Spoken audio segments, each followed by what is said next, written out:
Medyo bumibigat lang yung pakiramdam ko honestly kasi nung hinawakan ko yung gamit nung namatay, may nag-flash agad sa akin. So sa akin magagaling ang desisyon.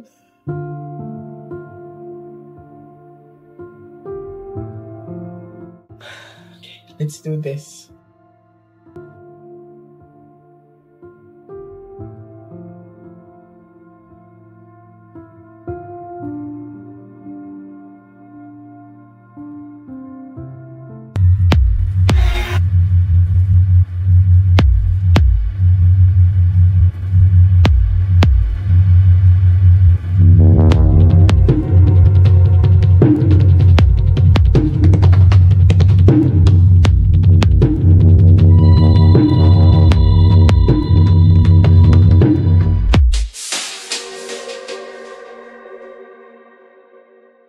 Hi sa mga Nostranatics worldwide. Today is another day. Ayan, so good morning sa inyo lahat. Ayan.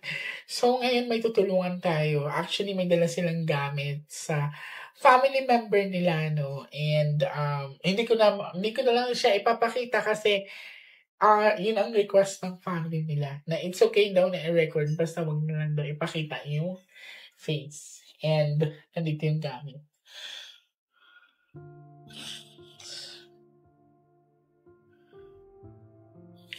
Medyo bumibigat lang yung pakiramdam ko honestly kasi nung hinawakan ko yung gamit nung namatay, may nag-flash agad sa akin.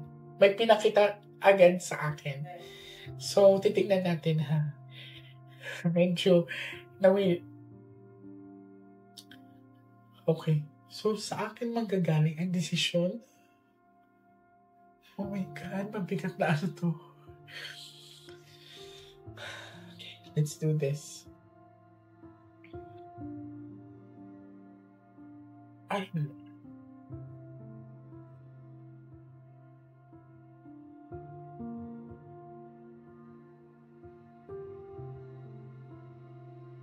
Ilang taon siya? 23.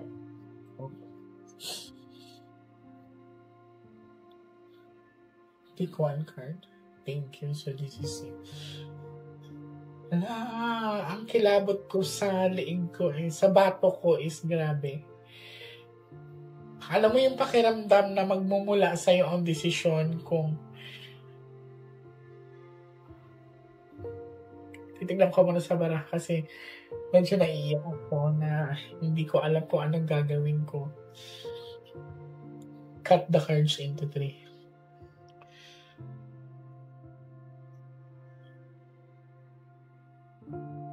So honestly, si ate, sila pala ay nakapunta na sa akin before last year. Hindi ko na sila maalala. Sila na nagpaalala sa akin na Miss J, nakapunta na kami sa inyo sa dating yung inuupahan, yung malaki.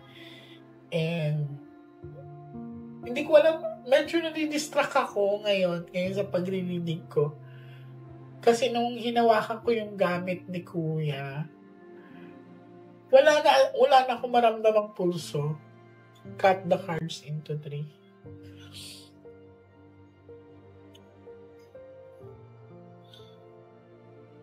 Mag-pray ka na lumabas ang Ace of Heart kasi that's love at peace, okay? Now, kumuha ka ngayon ng 7 cards of total, lagay mo dito. Pag may jack na lalabas dito hanggang sa 12 cards na yan. So, kuha ka ng 7 cards of total. So, kayo ay magkakapatid. Yung kilabot ko ang ate. I swear.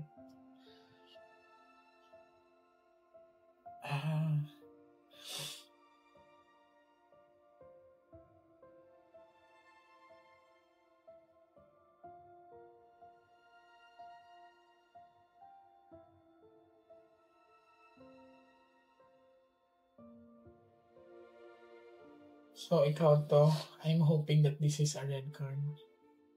Okay. Pag may jack dito siya na yan, ha? Apo. Nasaan yung tatay niyo? Wala na. Oh my God, binabantayan niyo. Kapatid niyo. Po. Wala na yung papa mo? Apo. Kailan pa?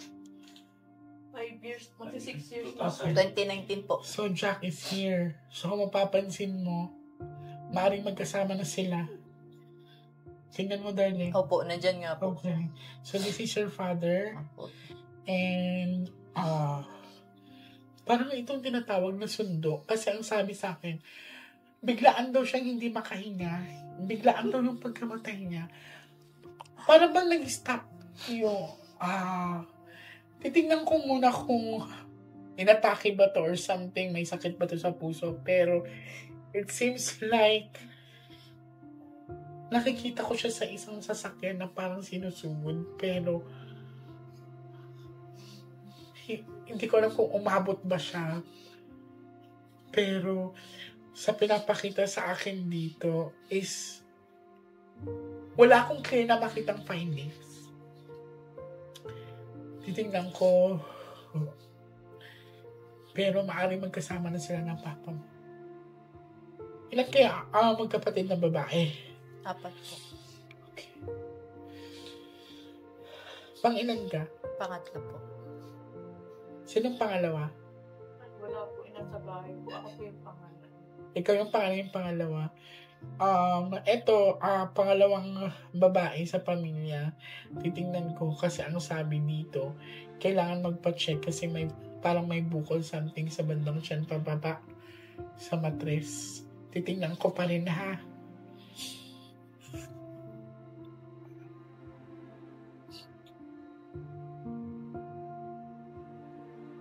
Parang nakikita ko siya sa hindi ko alam kung sasakyan or ambulance ba, pero something like parang sinusugod siya na hinahabol niya yung hininga. Totoo po. Sino ang Totoo nagsugod po. sa kanya? Totoo po yan. Ako po. Ikaw ang Opo. nagsugod sa kanya. Totoo po. Nakaabot pa ba siya sa hospital? No, sa sasakyan po, sa ambulance po, nag-72 po yung, hindi ko alam kung yung pulso niya o yung oxygen niya. Pero pagdating po dun sa sa emergency, chinek siya ng wala na po. Dead on arrival. Opo.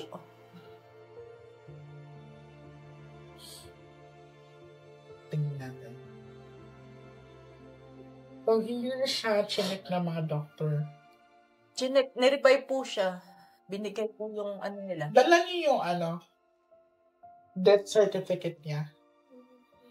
May kopya kayo ng death certificate. Hindi na nadala. Sila, tignan natin dito. Cut the cards into 3.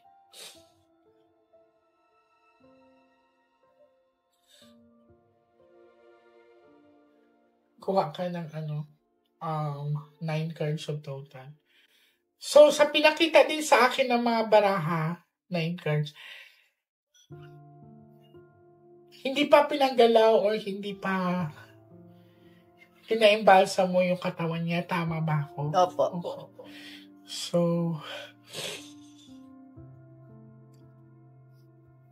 kung di ako nagkakamali, ako ang inantay nyo. Tama po. Tama po.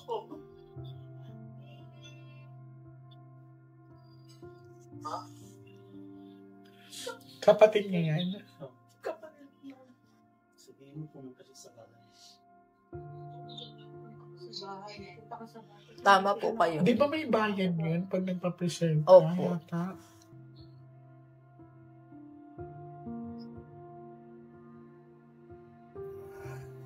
Tingnan mo lumabas ulit ang sharp object. 7 na po. So, this one is Ace of Flower. Ibig sabihin, talagang naggagala pa yun. Naglalakbay. Naglalakbay pa. Ayun siya. Ayan po siya. Pumalik ulit. Naglalakbay pa. Magkasama sila ng tatay. Ibig sabihin, this is your father and son kasi yan. So, this is a representation na magkasama sila. Ano siya basa ng pawis, darling? Nakaubad po kasi yun siya. Wala siyang damit. Nagubad siyang damit. Hindi ko po alam. Kasi feeling ko parang basa yung katawan niya eh. Sayang lang. Opo.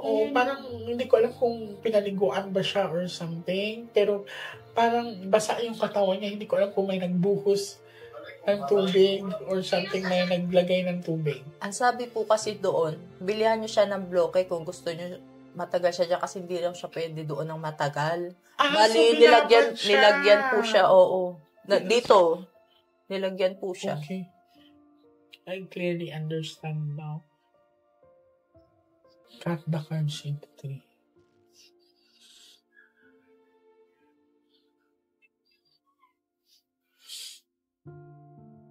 Kuha ka ng last 12 cards of total. Kasi kung ano kailangan ko talaga ito puntahan.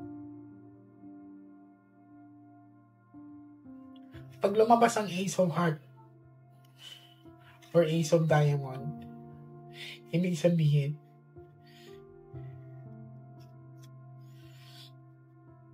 ibibigay na natin siya talaga.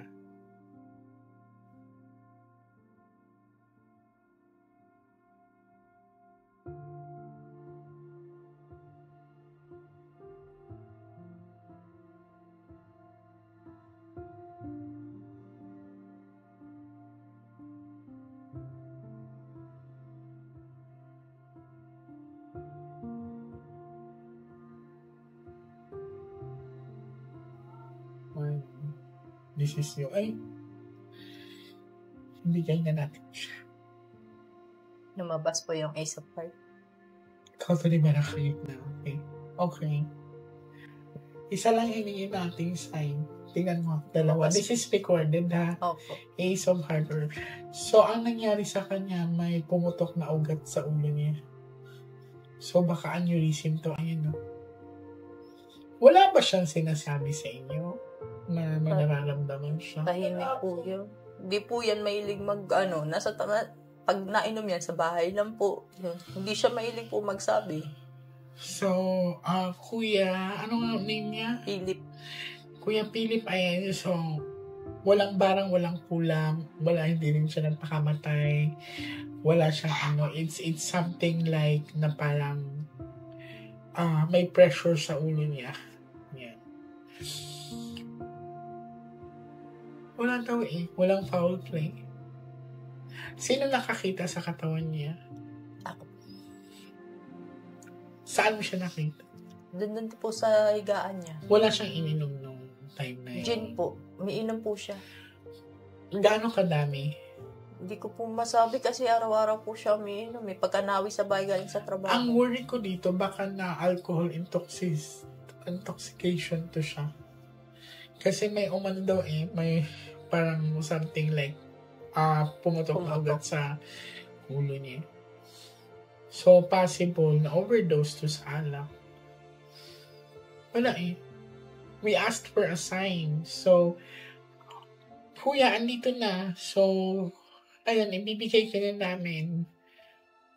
Nagpapasalamat din ako kasi kasama mo na yung tatay mo or inaalalayan ka ng tatay mo. Nandito yung mga kapatid mo. Pag once na nalibing ka na, pababalikin ko sila. Kung may mensahe ka pa sa kanila. At least binigay mo sa akin yung sign na gusto mo na rin magpahinga. Sige. Nagpasalamat din ako kasi wala kang pinakitang bad luck card na walang indication na may gumawa sa'yo masama or something like pero yun nga, may naamoy lang ako na may ininom ka. So, nandito mga kapatid mo, sana magparamdam ka rin sa kanila kung may mensahe ka pa sa kanila. And yun, naramdaman kita kanina. Alam ko, inakbayan mo ko. I really feel weird nung hinawakan ko yung gamit mo. Kung narinig mo man ako, nakikiusap din ako sa'yo na kausapin mo yung mga kapatid mo sa pagtulong nila. Magkaroon ka na magpanaginip ka sa kanila. Kasi malaking bagay sa akin na binigyan nila ako ng tiwala. Kung anong gagawin sa'yo, kung anong decision. Mabigat yung ginawa mo sa akin na ako ang magdedesisyon para sa kung ano nangyari sa'yo. So, hindi ako bumulot ng baraha. We just asked for a sign and mahal ka na mga kapatid mo and pasalamat ako na hindi lumabas ang bad luck card in Jesus' name. Salamat sa inyo ha. And ayun, so pwede na natin siya and sabihan niyo lang ako kung kailan yung last lamay kasi baka magiging lamay ako.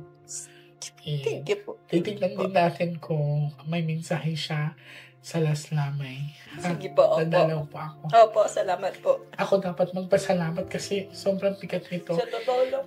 Sobrang... Sa totoo lang po. Ayaw namin siyang paggalaw kasi nagtitiwala kami sa'yo. Kung ano sasabihin, baka may sabihin siya sa'yo. Baka gusto niya wag mo nang itagalaw yung katawan niya. Baka gusto niya bumalik pa. Yeah, I understand. So, sinagot naman tayo. Sinagot po kami. We asked for a sign. Yung Ace of Heart at saka Ace of Diamond. Hindi po ako ang bumunot nun. Isa lang po ang hinihingi namin pero dalawa po ang binigay. Gusto niya na pong mamahinga. Mahina. Ayaw na rin niya kayo pahirapan. So, dadalaw po ako sa kantate. Okay? Mag-ingat kayo ha. Nakikiramay ako sa inyo. Salamat po. Palatag na po yung kalooban namin ngayon. Ayusin niyo na agad ngayon. Opo. Okay? Salamat po.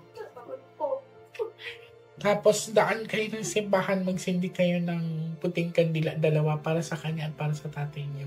Opo. Okay.